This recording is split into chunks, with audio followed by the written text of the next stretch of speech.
So I never worry about the stuff that happens technically because it plays to our core strengths. So far we've had all these crazy challenges from Telecom Italia and the jumbo frames, which we love, is always a fun story to come back to. I never really sweat that stuff. That's the stuff that we know we will tackle successfully in time because that's in our comfort zone. We've been doing that our whole lives. We have the skills. The harder stuff is, turning our customers into leaders, right? And how do you do that?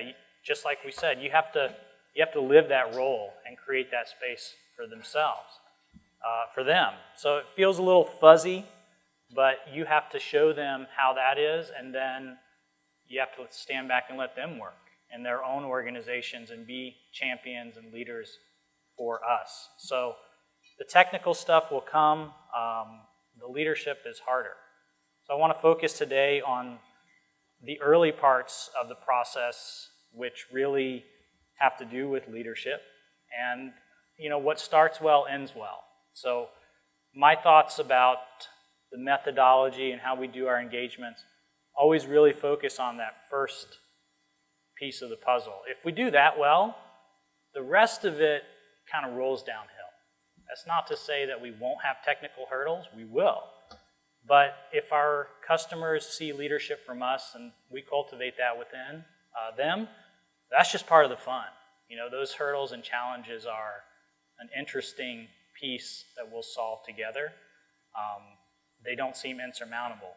Now, if we don't have leadership and we put our customer in this position of trying to create change within their organization, and they look at us and we don't have self-awareness and passion, and we don't have mindfulness, we're not there in the moment, we're off on Slack doing other stuff while we're trying to do a call with them. If we don't bring the love, right, then they don't know what to do. They're lost.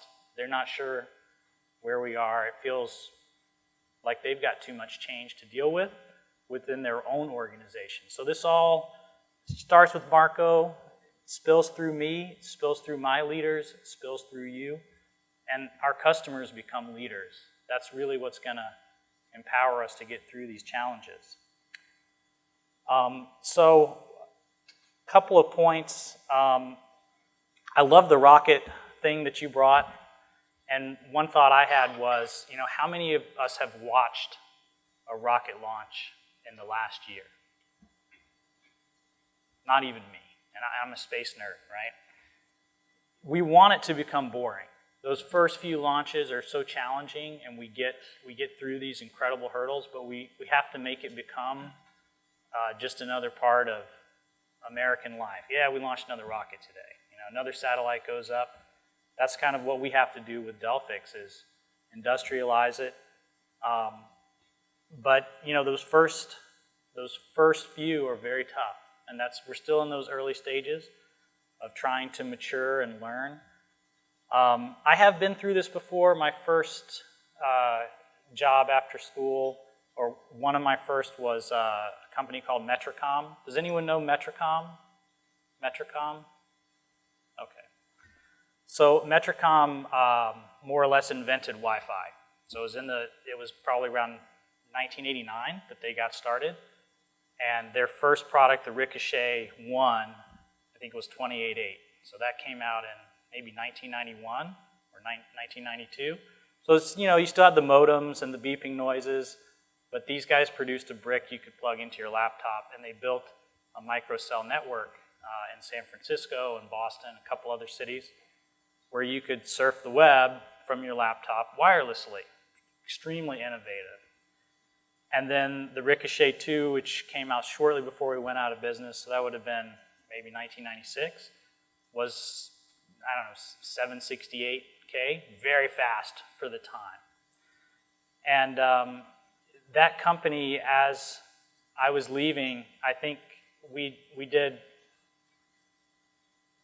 11th round of funding, maybe? I don't know, Series N. We were starting to run out of, we needed a new alphabet. We needed, another, maybe to go to the Greek alphabet to keep track of our rounds. And we had a partnership with a company called MCI. You guys know that one? You guys old enough to remember MCI? Okay. $2 billion we spent with MCI to build out a nationwide network. The interesting point is that we never really matured as a company. And that was one of the lessons that I took away. That company got stuck in startup mode. Very exciting, fun place to work. Not a lot of maturation. So, I agree with Marco. We're at a pivoting point, and I see that maturation coming from our leadership, but it's hard. It's a hard maturation process to grow up, and we have to bring that to our customers too. So one thing I would also remind folks is, the parenting. So quick show of hands, if you think this is good parenting, you can raise your hand. Let the kids do whatever they want. Is that good parenting? Or, yeah. Let them eat ice cream for breakfast? Maybe on Saturday, yeah, that's a great answer. Yeah, absolutely. When you want to have ice cream for breakfast, maybe? So, customers aren't children, but sometimes they behave that way. And we have to behave like the parents and behave like the stewards. Maybe you don't have kids, but you've probably been parented well yourself, so you know what it's like. There's boundaries, and the customers will test our boundaries. They will use all the tricks that little kids use to try to avoid work and get what they want, right? And our job is to be good stewards and to help them do the right thing in spite of themselves. So some of the folks I mentioned, our customers, they're good examples. We see the crying, we see the temper tantrums, because we're asking them to do hard stuff. Saying, hey, this Dell fixing is going to be great, but along the way, it's going to be difficult. We're going to have to lead you through change, as Marco said. They don't want to do their homework. They'll tell you you're stupid. They'll pitch a fit. And it's difficult to be in that position where your customer doesn't want to do their homework. They just want to let it slide. And you're busy too. So, they'll let you walk away from the call and there's no action items, there's no timeline. Everybody just kind of feels good, and then a week later, there's no progress, right? We've all been there. So it takes discipline, and the most important and difficult part of the process really is right at the beginning. So, that third, fourth, and fifth phase of our engagements, I never worry about that. Those technical challenges. It's the first part that's really tough. It's tough for all of us in this room, and it's tough for our customers.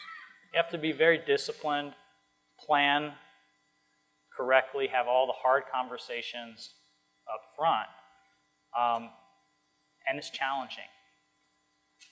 So think of this as an orienteering. Do you guys know what orienteering is? It's like a hike, but it's like 20 days of hiking or maybe 20 hours of hiking, and each place you navigate to one point on the map. Eventually you wind up at a destination, but you can't go straight there necessarily. Maybe there's clues along the way that tell you where the next destination point is, or maybe you're going around obstacles that you can't easily go over. So how do you do that? Well, the method is your map, right? So we've given you good methodology that displays to the customer and to you what is the map, what's it going to look like, where are we going, how do we get there, and we've given you a bunch of templates, right? So this is your gear.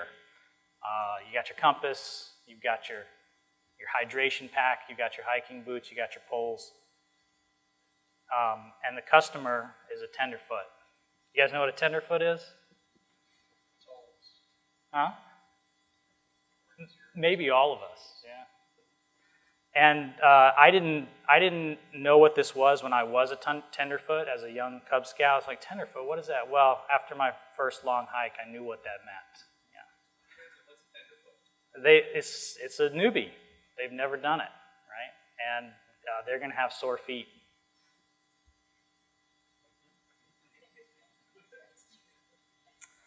Okay, so the first thing you want to do is you want to orient your audience on all of your calls. So, You just told them this yesterday, but it doesn't matter. You're coming on to a new call, everyone has to take a look at the map. It's like waking up. You don't just start hiking, right? You need to take a look and tell them what's about to happen. Here we are, we're at mile 13. We got 8 miles to go. Today we're going to do 1 mile, and this is what it's going to feel like. We're going to start with this, we're going to end with that. Along the way, we're going to do A, B, and C. Help them understand where they are in the process. Even when your feet hurt, it feels good to know where you are and how much further there is to go. So you have to bring that presence to your customer so they know where they are. They have confidence and comfort that you're not leading them on an endless charge through the jungle. It feels like that some days, but you know where you're going. You've done this before. So where are we? Where are we going today? What happens next? And don't overwhelm them. It's 1 mile at a time. You're not going to get there today. It's a long process, but you're on a path that we understand. So just like a compass or a water pack, you don't have to use the methodology and the artifacts. It's just going to be harder if you don't. So customers might challenge you. We don't want a run book. We don't need it. Well, I've done this a few times before. Trust me, you're going to want it. I understand that you have to show some empathy, right? Loving kindness to them. I understand this is a pain. You feel like it might be overkill, but chances are good that we're going to be doing Delphix for a long time together. Let's get it right the first time, which we won't. We'll get close. Second time, we'll just about nail it. Third time, it'll be on cruise control. And the next 50 servers that we do together are going to be really simple. So you have to be a good parent, Yeah, you don't want to brush your teeth. Too bad, right? Trust me, it's going to be good. You're going to enjoy having your teeth later.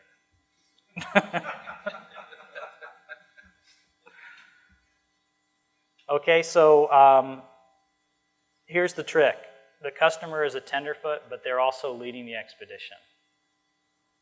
That's the truth, right? We can advise, console, and comfort, and give them consultation, but at the end, it's their project, and it's their product. And so the twist is you're not really fully in control of what's happening. Did I mention you're on an alien planet? Okay, so they know things about how HP or Cisco works that you don't know. So you know all this stuff, and you've done this 10 times before, but you don't know what they know. You know stinging insects are bad, but you don't know what stinging insects look like on this planet. So they know stuff about where the pitfalls are in their organization, how to get things done, that you don't. So you have to give them that love and bring them into that journey, right? Develop friendships, use your soft skills. We can all create a directory, but I don't know how to create a directory at HP.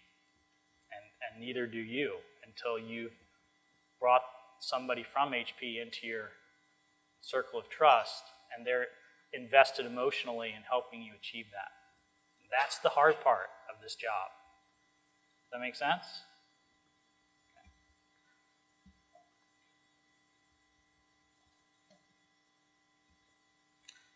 All right. Do you guys know what this is? Am I dating myself? The whammy, yeah. So this is an old game show, really old game show. You and I barely remember this game show, but they had this thing called whammy, and the contestants, they would do this chant, right? More money, big money, big money, big money, no whammies, no whammies. And then they push this button, and 5 times out of 10, they'd win $100, and the other time they'd hit a whammy, and they'd look like this.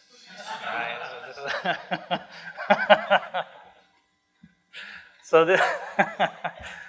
this is kind of what you look like when your customers, throw a whammy at you, which is definitely going to happen. So we'll try to play out a few of those. So I'm going to turn it over to Vanu. I've got some very nice volunteers who have agreed to help us focus on a few parts of the early methodologies. We're going to try to model some of the behavior, give you guys some tips. I think at the end, this is a skill that comes mostly with practice.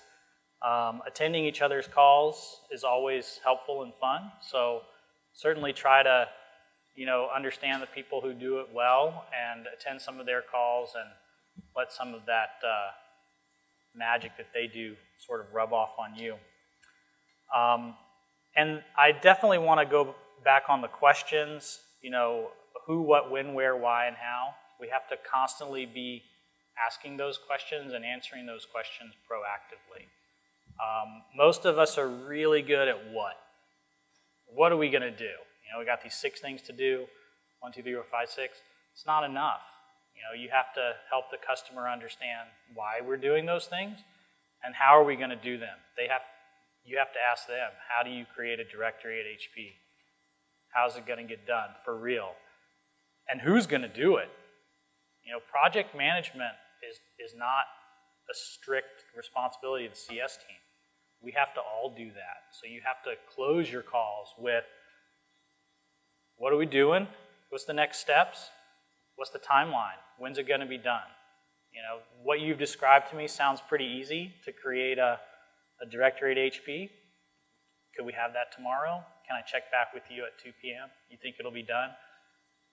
Tech services has to do that. Solution architecture has to do that. That can't just be the role of our CSMs. So you have to figure out who's going to do the task, when is it going to be done, right? What are the next steps?